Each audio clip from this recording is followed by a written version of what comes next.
Penemuan mayat di Pantai Lesane gegerkan warga Masohi.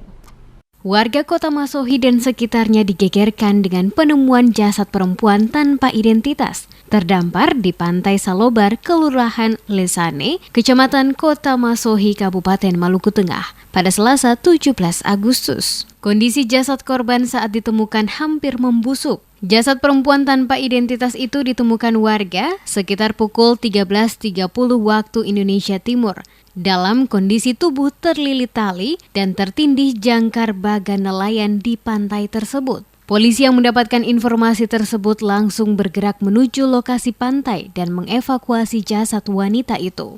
Kasat Reskrim Polres Maluku Tengah, Ibtu Domingus Bakarbesi, kepada DMS Media Group menjelaskan, mayat tanpa identitas itu ditemukan pertama kali oleh Lateguh 20 tahun dan adiknya Haryati Tomia 14 tahun. Dikatakan awalnya kedua kakak beradik ini pergi melaut sekitar pukul 12.00 waktu Indonesia Timur menggunakan sebuah perahu. Lokasi yang dituju keduanya ini adalah perairan Pulau Mas. Keduanya berniat menempatkan jaring ikan di lokasi tersebut. Dalam perjalanan pulang, usai menempatkan jaring sekitar pukul 13.00 waktu Indonesia Timur, Teguh melihat mayat yang tak dikenali terletak di bawah bagan ikan. Saat ditemukan, pakaian yang dikenakan masih utuh, baju kaos bermotif loreng, pakaian dalam berwarna merah, dan celana jeans berwarna hitam.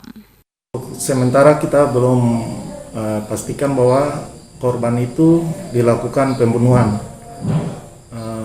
Kita masih melakukan penyelidikan terkait identitas yang korban bersangkutan agar supaya kita lakukan pengembangan untuk bisa mengetahui penyebab dan akibat yang ditimbulkan hingga